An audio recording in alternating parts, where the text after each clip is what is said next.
Good morning, y'all. Morning. So we're back again with another morning after reality recap. We have just watched Love After Lockup, season 3, episode 8. I got that right? Yes. Okay. So I'm not sure if this was a little mid-season finale or finale or what, but it was a long episode. It was long. Yes, so we got a lot to get into. Let's start from the top. All right, so the show opens up and we see Lindsey and Scott. So Lindsey's called Scott to let him know she can be released. She's gonna be free. Very unexpected. I thought she was gonna be in there for the rest of this season. Yes. But she's coming out. So mind you, it is Corona time. Right. So she's gonna be a release. She won't have to go to the halfway house because of Corona stuff. And she'll be able to go home to, what do you call it? Home confinement? Yeah. Sound like house arrest, huh? Something like that. That's what it sounds like. Yeah.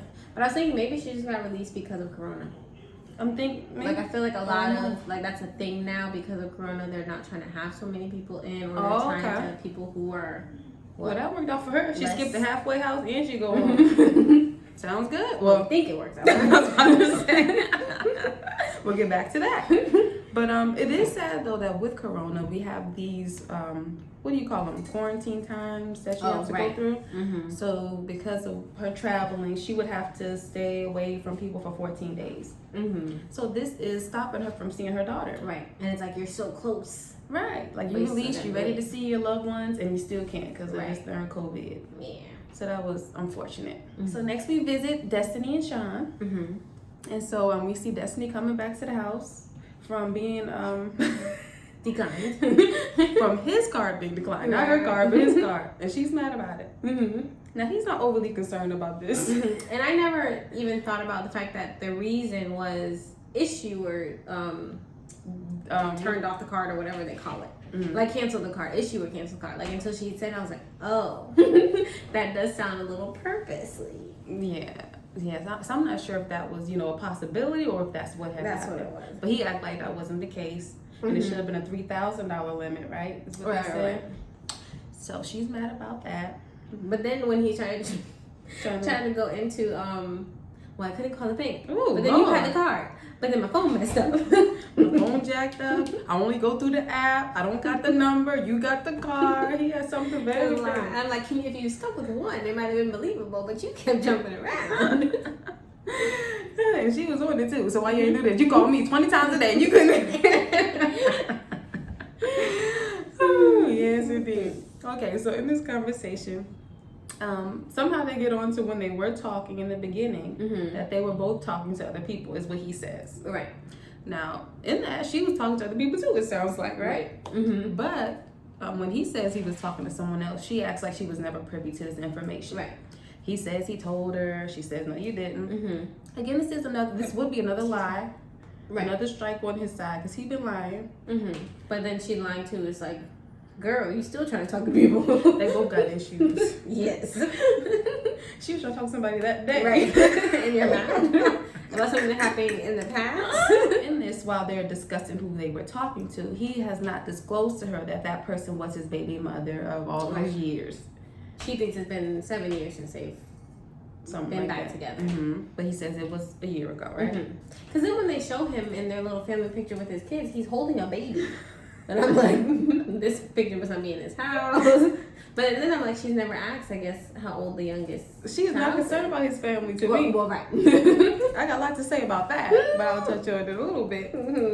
But yeah, she does express in the same conversation, she is done with the lies. She doesn't want any more lies. And yet he still does not tell her about this baby mother. Right. But she's lied, so it's okay.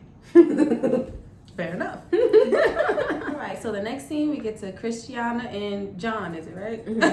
John, Sean, all these names. My girl Christiana. I like Christiana. So, anywho, Christiana's supposed to be on the job search from the halfway house. She done visited her mom.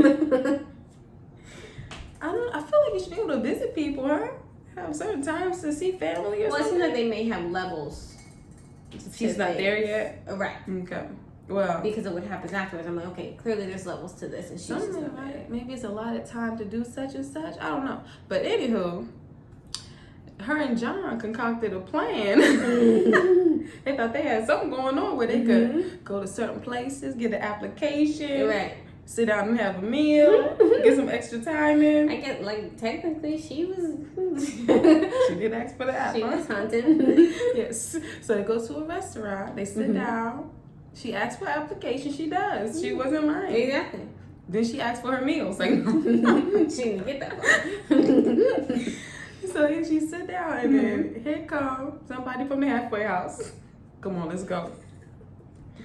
I know her heart had to be beat. Like, I was thinking too, I wonder if they wear a uniform or something. Like, did she see him walking to the table, or was it like he just came to the table and it was like, oh, wow. He pulls her up out of there. Right. They can't even leave out to get shit. No, you riding with me. Right. So. And I'm like, do they do that? I've never heard of that They go happening. behind them and check? That's neat. And she said she had a feeling that she might have been followed. Mm-hmm. But I've never seen that happen on this show, at least. No, this is a new one. But I did feel bad though. But I guess, they're breaking rules, but I did feel bad. Yeah. Like, they're just trying to have a meal together. She just got married on her wedding truck. Let her enjoy herself. Okay, so next we see Quaylen and Chevelle. Mm-hmm. So Quaylen is at his coming home party, welcome home party that Chevelle's thrown for him. Both of their families are there, having a good time. Nice. Mm-hmm. Yeah. And so Quaylen is gifted his truck that Chevelle bought him. Right. He's very excited. Nice little, and she's excited to give it to him. That was a nice little moment, you know. Sometimes you'd be happy to give a gift than to get a gift, just to see their reaction. His mom seemingly was excited. But we might touch on that in a little bit. So now we visit Destinie and Sean again. So we see Sean riding out with his buddy to the jewelry store. Yes. Preparing to purchase an engagement ring. Don't that sound crazy? Let me just say, I like Hector. He's a true friend. Hector had big jokes. Yes. Talking about she used to jewelry handcuffs and maybe she needs, what did he say? metal, silver and iron or something. He played too much. Here's Sean. Ha ha. But yeah, Hector was keeping it very real. So all this going on, we talked about with Sean and Destinie, and he ready to get an engagement ring. Yeah. Hector's like, you're tripping. But again, that's what makes me go back to the credit card thing. Like, maybe it really was an accident. Because I don't get it. Yeah, maybe he didn't Maybe cut it off. Right. Maybe. I don't know. But yeah, he ready to put it all on the line. $2,000 on top of his already spent $50,000. Yeah, it was a nice little ring he had picked out. Cute. But yeah, Hector's like, you're dumb, bro. I think he said that literally. Like, you don't know her. Yeah. She hasn't proven anything to you to, even take this step. Right. To even deserve, what he say, to deserve to be a wife or whatever, anything. And it's true. You don't know the girl. Yeah. And so far, y'all are having y'all's little... I was saying, what you do know isn't the best. Within a week of being out. 1 week y'all been together. Right. And y'all having issues, And you ready to put a ring on it. Okay. Whatever floats your He boat. says that he's never felt this connection with anybody else before. Okay. So now we see Maurice and Jessica. So they are pulling up to her parents' house for their first meet. Maurice, he's a cool guy. He's very, likable. Yeah. Conversable. No, he was way different than how Jessica is when she going somebody else. Yes. He's friendly, all of that. And so in chit-chat with their family, I don't know if he did it on purpose or what, because they said they weren't going to tell that they violated parole. And it was the first thing that came out his mouth. Yeah, it wasn't like it was quick. It came out easy. It wasn't like, oh, hold on, I'm about to say something. Right. And I thought he was gonna have that moment how he said it. He kind of broke up when he said it. So I thought it was coming, like he was about to stop himself. But no. Maybe he got too comfortable. I don't know. I don't know why he did it like that. But so you think it was purposely? I'm trying to think. I didn't think the way he broke it down, it wouldn't be sounding like he was, I guess technically, he didn't flat out say, I'm not supposed to be here. Yeah, we skipped out of town. I can get locked up right now. What did he say? I gotta, dealing with the parole. He did say that. To wait 60 so days maybe to see if they approve. They didn't know. Maybe he thought they wouldn't know. Maybe. Because hearing it, if I didn't see it, I probably wouldn't have known. You might not jump to the conclusion. You ain't supposed to be here right now. I was been like, I don't know how parole works, but okay. Maybe that's what he thought. But nah, they was on to it. So y'all not supposed to be here right now. He was like... Next, we see a little bit of Heather and Dylan's story. So it's his release date. So Heather is getting ready to go see her man. She's ready. She's ready to get it in. All of that. We do learn that when she was younger, she was sent to a troubled teens camp or something. And so when she was 14, she was raped there. So that may, have played a role in a lot about how she feels. Yeah. About herself and life about and everything. love. Yes. But that might be, important to note. Right. But she also said he's the only person that knows, supposedly. Oh, yes. That's how connected they were, that she was open to tell him that information. So she feels very connected to him. She does express a little concern that he may go back to his old ways. Because he's been in and out more than several times. 30-something times. So she's a little worried about that. But nonetheless, she's excited to get it in. Now we go back to Quaylin and Chevelle's story. So we see both of the moms talk. Chevelle's mom, Quaylin's mom, have a conversation. Quaylin's mom pulled her to the side. Come on, ma'am. Go sit down. As soon as that part started, I'm thinking, oh, you gotta do it like that. Huh? She was gonna come here, man. She said, "Come here," like she was in trouble. Like she's in trouble. Ooh. I couldn't. Now this conversation here. So they both, protecting their children. So Quaylin's mom is worried that Chevelle is trying to bribe her son or buy her son. What do you think about that? I was just like, what? Yeah, I don't think she's trying to buy him. Yeah, I'm almost like, well, why would she? That's what I was thinking. Like, what would she really gain out of that? Right. And she seems like a very giving person, even from what her family says. Right. Like when she in a relationship, she give her all. Right. She don't mind supporting her man any kind of way. Right. I don't think that's bribing. I don't think, yeah. And now on the other hand, Chevelle's mom is worried that he might be using her.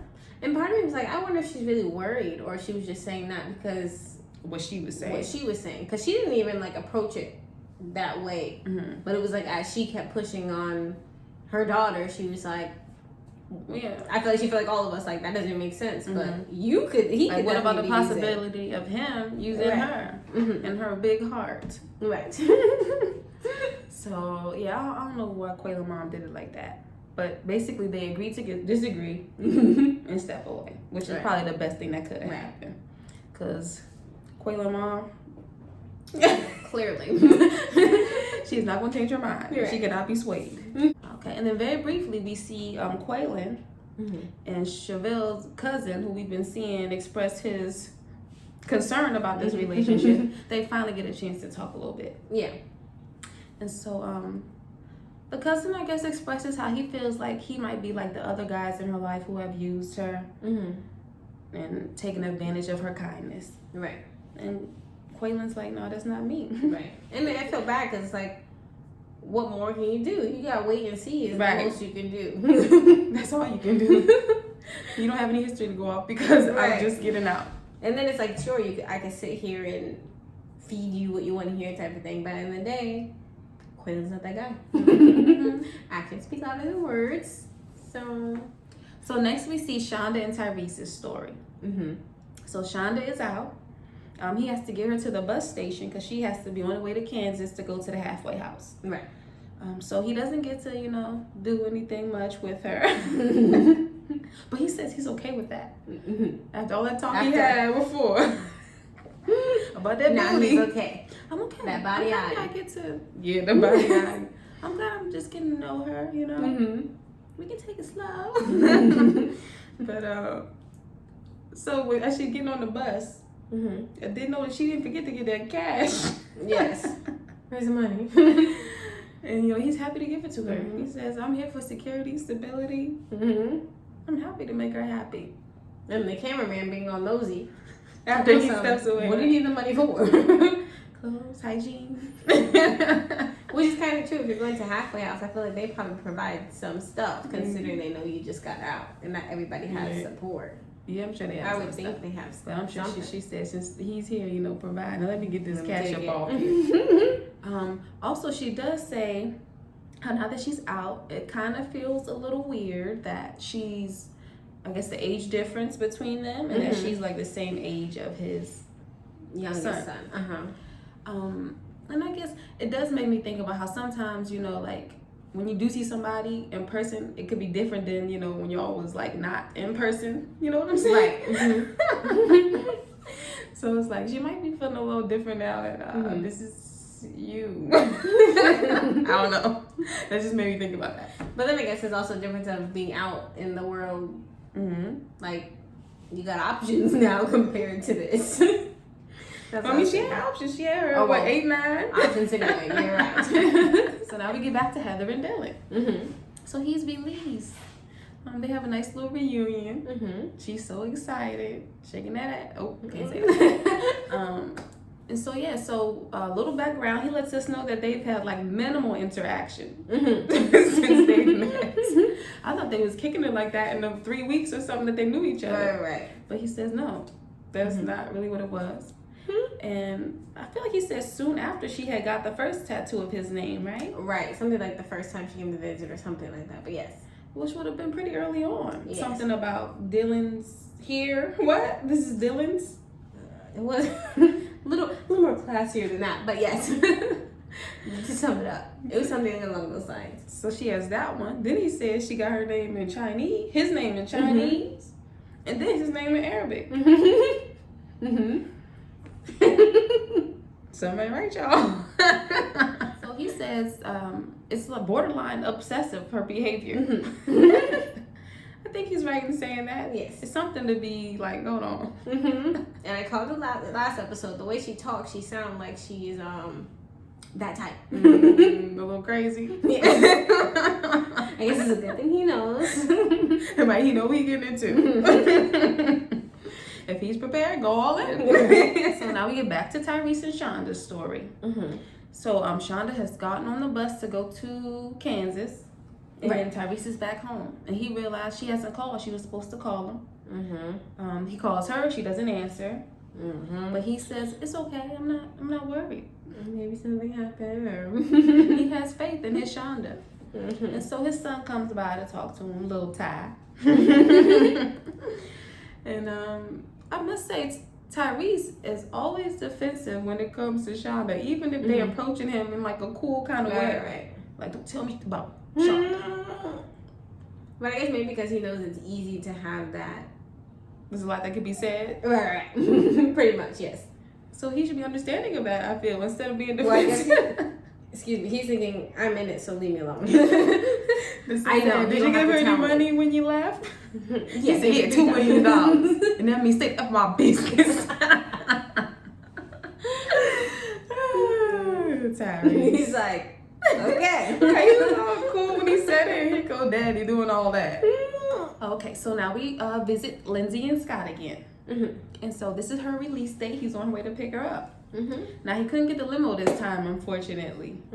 He could, or he didn't want to. Well, he said it would have been next to impossible or something. Oh, because it was all last minute, I think. Maybe. Okay. But I mean, he did the first time try and go all out. He did. It wasn't his fault that she didn't get out of jail. It was hers. So she should take that into account. Right. But he pulls up in the pickup truck. Pulls up. But yeah, he meets her at the airport in the pickup truck. She's not happy about it. Immediately. You just got out. Why are you doing all of this? You free. That drug dealer car. Not even a, what did she say? Not even a good drug dealer. A cheap drug dealer. Like, girl, you was just in the prison with the drug dealers. Get over it. You are. Right. You're a drug user. Get in the car. I can sell you some drugs. Come on. Okay, I'm done. But yeah, she's complaining. She's mad. Unnecessarily. Yes. And she wasn't letting it go. Like, okay, make a joke or make a comment. Not get in the car and shut up and come out. But no. So they get to the house. And as soon as she opened the door, what did she say? I don't know. She wasn't happy. Yeah, I know. I was trying to remember what she said. Okay, yes.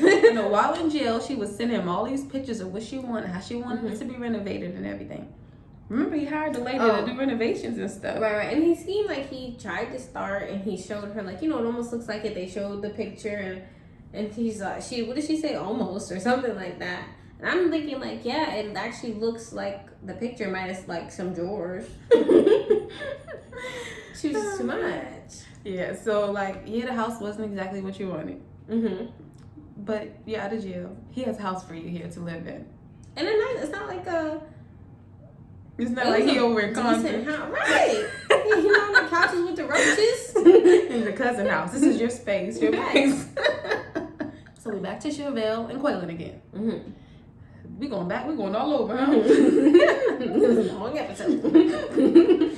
Okay, so Quaylen's sister is talking to Chevelle. Mm-hmm. So sister is sounding like mom over there, mm-hmm. right? They don't want him to be in Kansas where he was in trouble, got hurt before. Right. And what else did she say? I forget. That was most of it. Was she just didn't want nothing to happen to him here. Mm-hmm. She does kind of threaten her a little bit. That's my brother. And if anything happens... Go ahead. What'd she say? Oh, nothing. I was going to say, she acts like she coming for her. But like, what's her name? Chevelle said, he can get in trouble anywhere. Yeah, that's a good point. And she's not forcing. Like, the way she was coming at her was like... Chevelle's like, he's grown now. We're going to have to let him do what he wants to do. Right. And she even said, I didn't tell him you have to stay here. Mm-hmm. He's choosing to. Mm-hmm. So I don't even understand her whole... how she came at her. Yeah, it was a little much. Too much. But we know where she gets it from. She get it from her mama.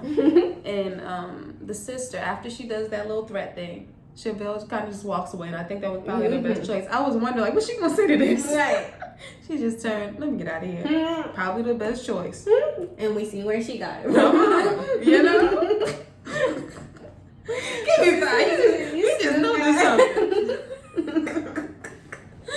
Quaylen's sister acting like her mom. And Chevelle acting like her mom. Even the way she was walking back and forth in the kitchen, like... Then she turned around, she was ready to fight or something, right? I ain't want to disrespect you in your house. But that's my brother, and I'll die for him. It was a mess.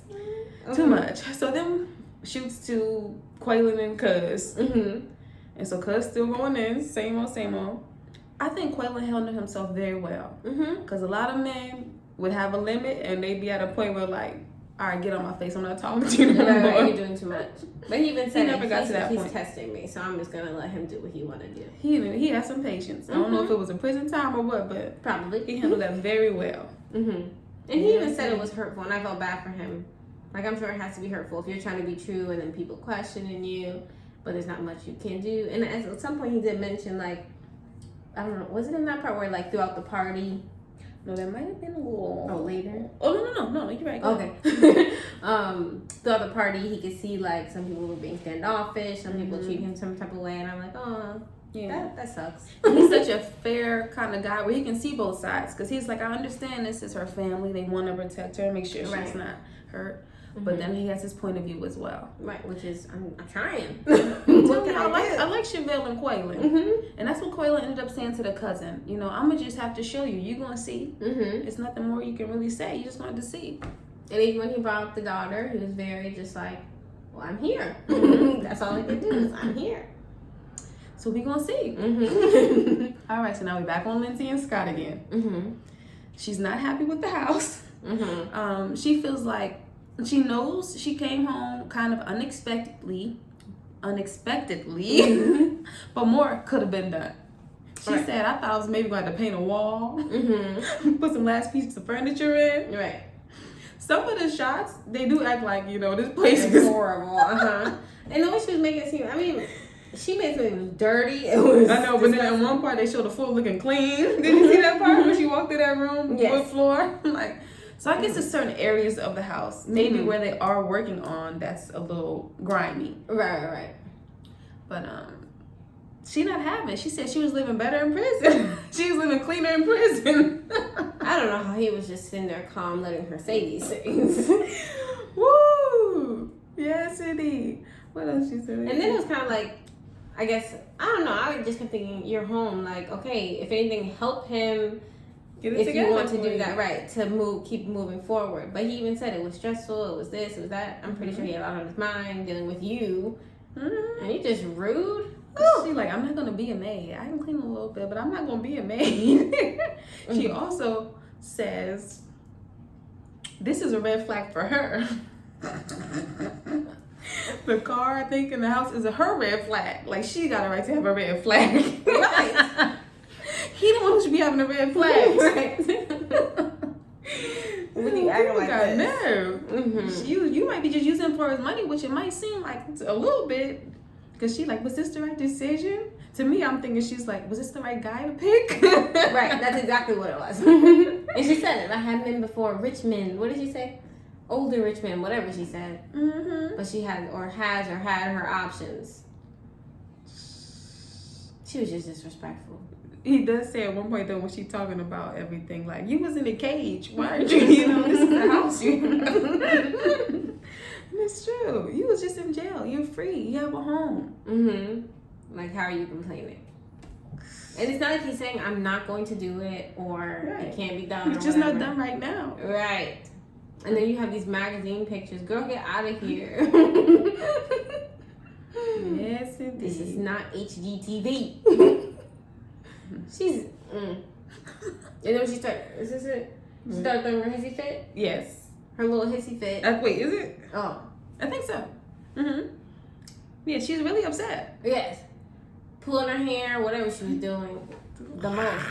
Don't touch me. I'm like, girl, you like, really? While she's walking around a big old room with a nice little, a big size closet. She was really comparing this to the jail like it's the same thing. He was like, you have a roof over your head. I had a roof over my head in prison. Like, is it really the same? It did seem like you enjoyed it a little bit. And then, right, she mad about Corona, let her know. Take it to the halfway house.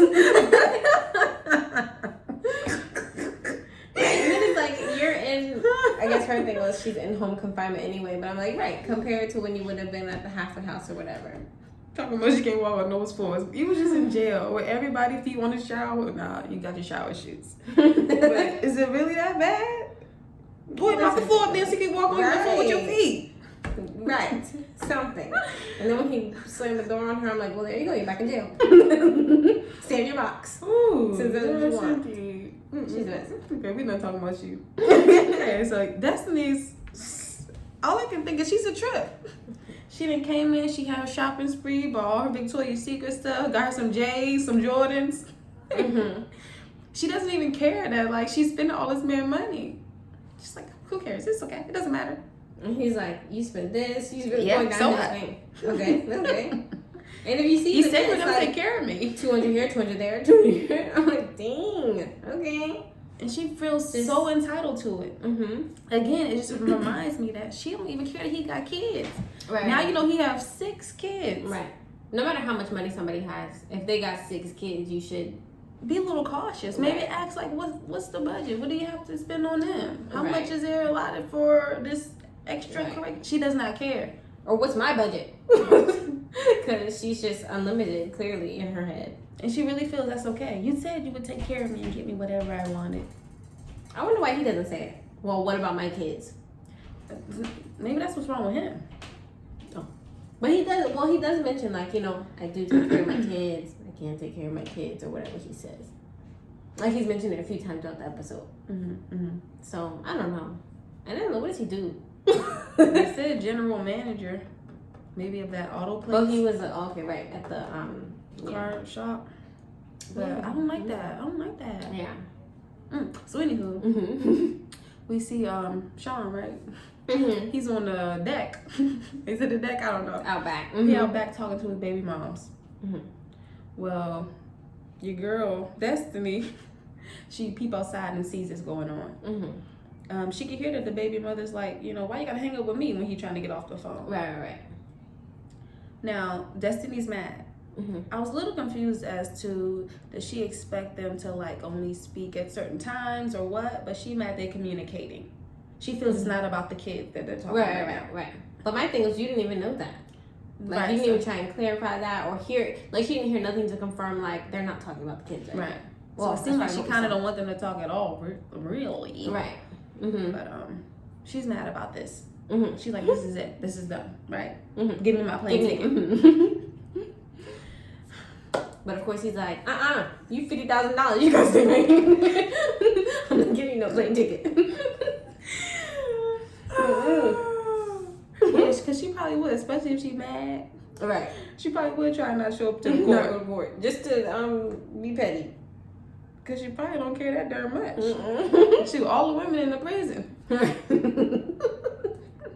It's easier to find them, huh? Okay, so real quick, we pop in on Heather and Dylan again. Mm-hmm. And they finally get to do it, it seems like. They go to the car wash, right? Mm-hmm. They do it while the car's getting washed. Everybody getting wet. All right. Okay, so we're checking on Christiana and John again. Mm-hmm. So Christiana's able to call him.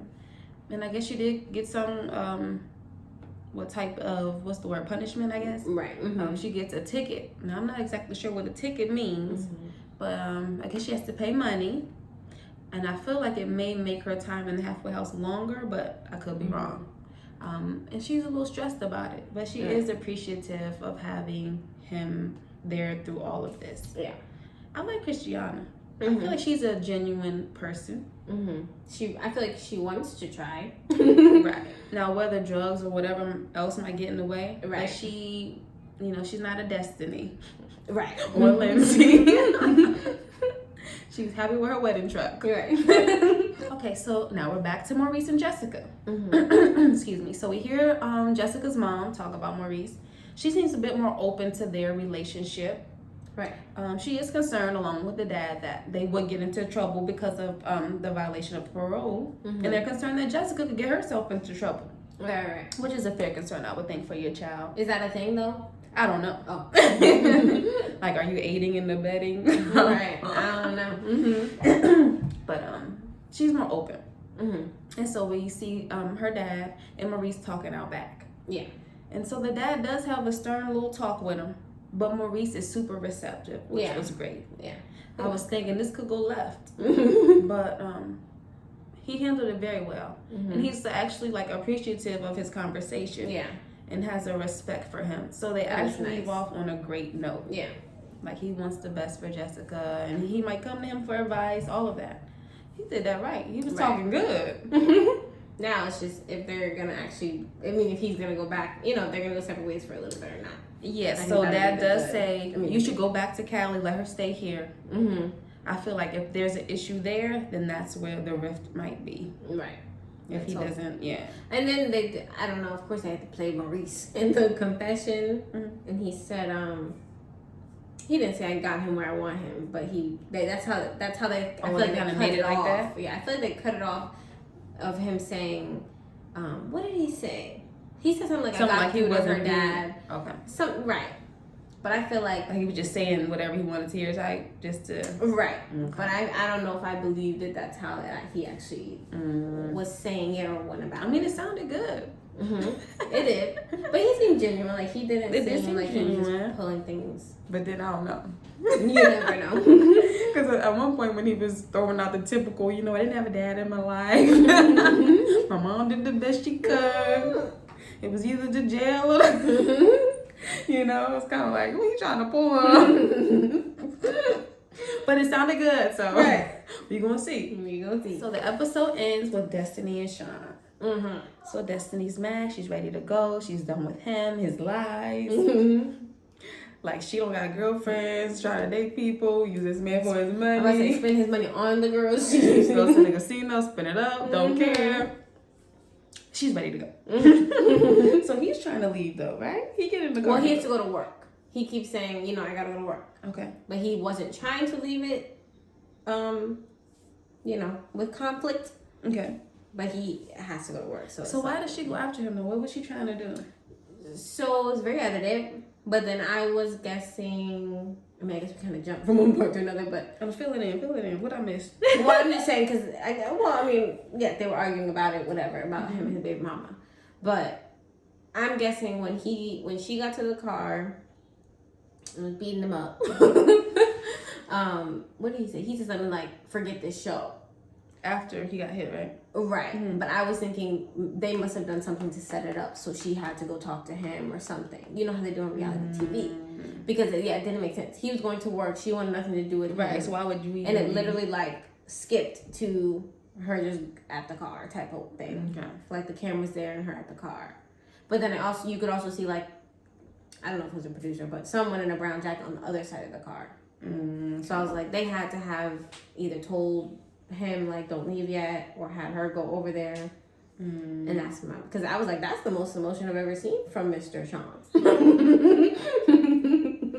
I mean, she should be emotional at that point. Well, I mean, like, I feel like he's been worked up throughout the episode about different things. But he always had that. But when he said, forget this show. Shoot, he was talking about 2 apples to the face. He got about 3-4 blows to the head. That was enough to trigger it. And he still didn't even put his hands on. Oh, Lord. Hear that, Vado? Listen, that's why he said forget the show, because he didn't want the cameras to see. You see? Hey, look, wait. Vado didn't do it right afterwards, okay? I'm just messing around here. But, I mean, that's how you know. But then she did say, it's not about the relationship. What did you say? It's not about them talking. It's about them talking outside of the kids. That's what she says. That's what she says. But clearly, it appears I feel like a little different. different. Right. Which I see why he's like, if I tell her that just last year. I mean, he ain't even say that yet. Right. I'm saying, but I see why he's trying to keep it got from knocked her. out. Right. But, I mean, so that's how the episode ends. That was it. It cut just like that. Boom. So we don't know if there's going to be... anything else. Right. We do see that we're going to check up on the other couples next week. From past seasons. We'll see if we might review that. But we just gonna have to see. I'm curious to see what happens with these folks. I know everybody was kind of just cut off in a midpoint, huh? And we just meeting Heather and Dylan. Right. They came on last episode. Barely. What kind of season is that? So it has to be more. There's gotta be. Maybe Corona got in the way. I don't know what happened, but I do want to say, looking at these couples on this season so far, especially Dylan, or just my first thought is like, anybody can be a criminal. You never know. You wouldn't see like you see he look like a little model or something. Right, even though he talks, it's just so like. And that's the case. Now, that's what you get for judging a book by its cover. They be there reading up, getting strong, getting smart. Come out with patience, as we see. Right. It's amazing. Good talkers. Smooth talkers. And just swindle you. Stupid. But I guess that's it, y'all. So we'll be back with something. We gotta work it out. Let's say, let us know more shows if you can think of anything. We getting down to the wire. Now all we got is Housewives. I know. So we're gonna figure it out. But check us out on I guess Monday morning. We'll review Housewives of Potomac. And yeah, leave a comment. Subscribe. What's the other one? Thumbs up. Thumbs up. If you made it this far, this is a long video. But it was a long episode. It was a long episode. But I guess that's it, y'all. All right. Bye.